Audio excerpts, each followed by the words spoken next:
So Guy, when did you first come out? Okay, so I'm Guy. I'm 45 years old and I'm gay. Well, everybody knows that for about 25 years, which means I came out in 1990, and it was actually 2 years after homosexuality had been decriminalized by law in Israel, and it was a whole different world. I think gay people were mostly prostitute silhouettes on late night TV shows in the one black and white channel that Israel had at the time.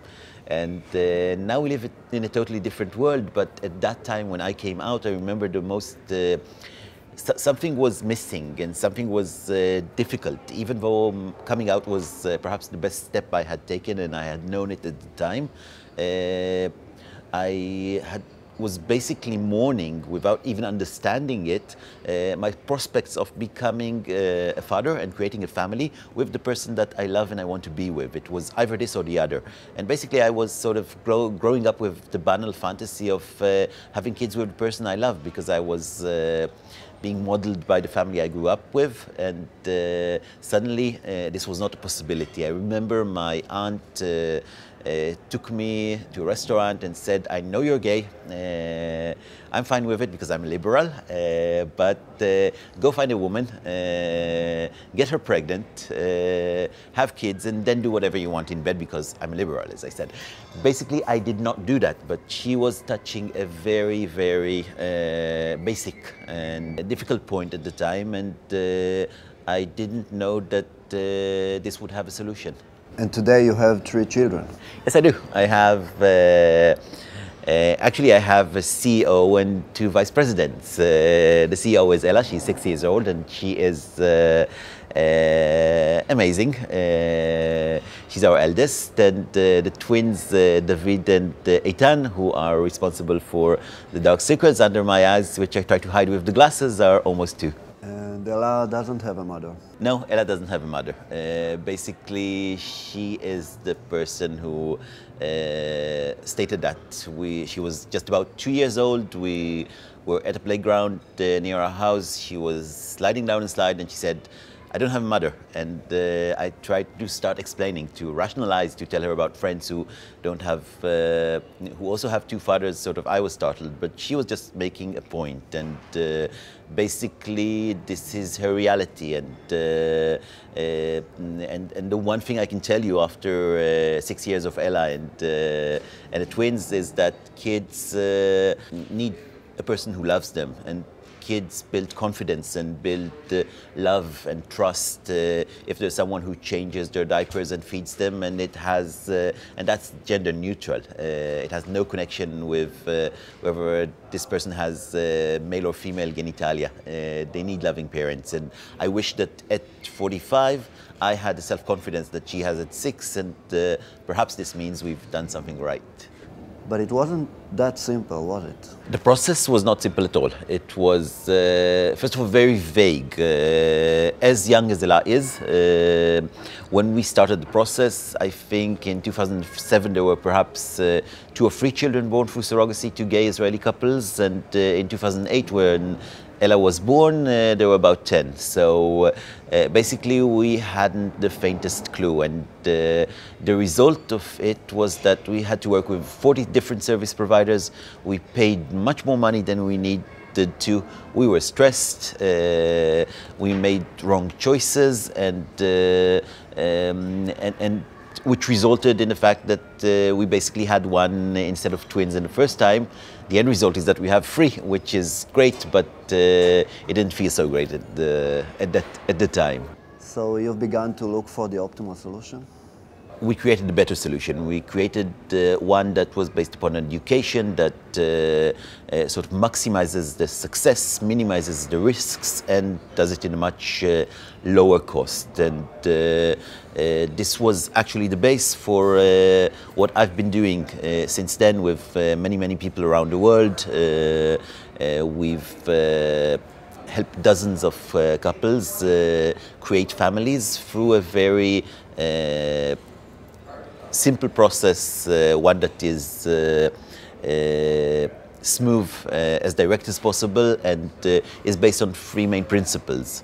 First of all, the risk is put upon the medical clinic and the surrogacy matchmaker, who are sort of the financial bottlenecks of the process.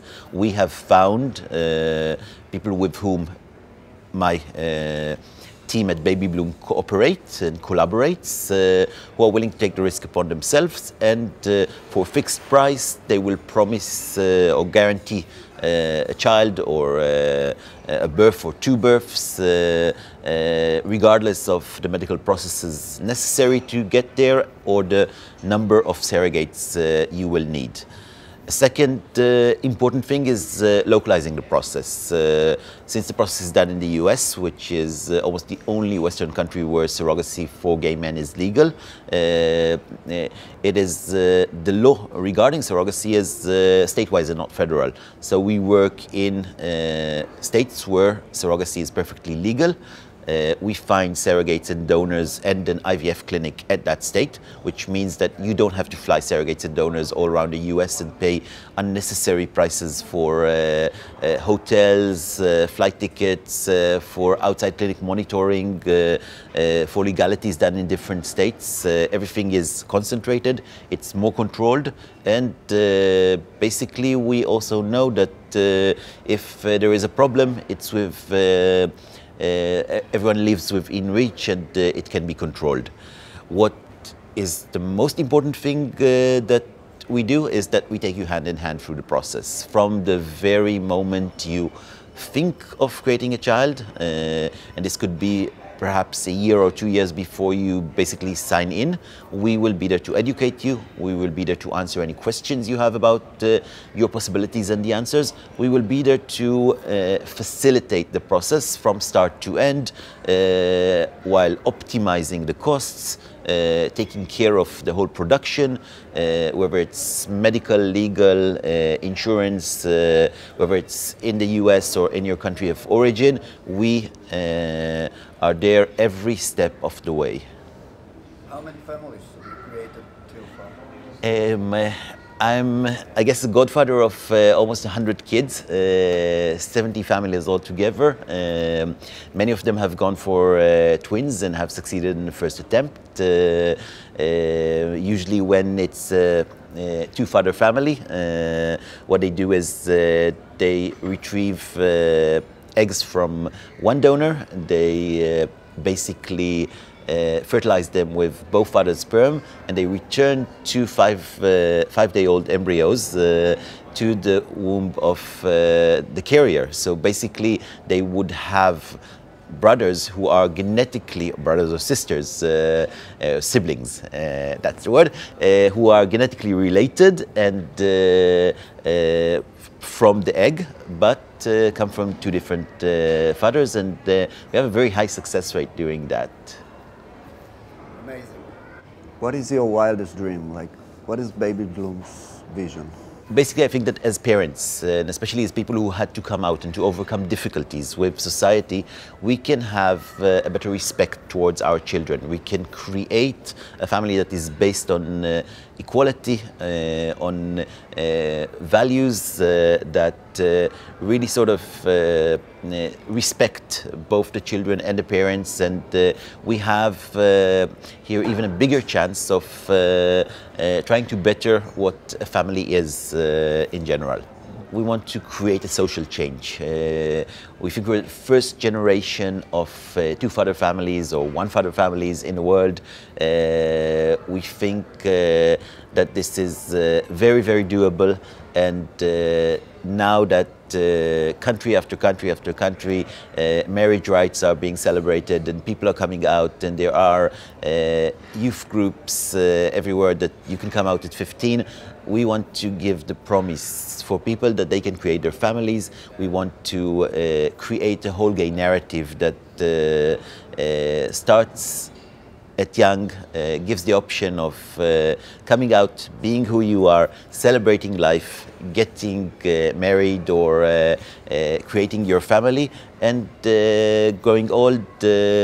And basically we want to be part of creating this option, creating the narrative, and calling people to be the best parents they are, because I think there is nothing, no greater happiness.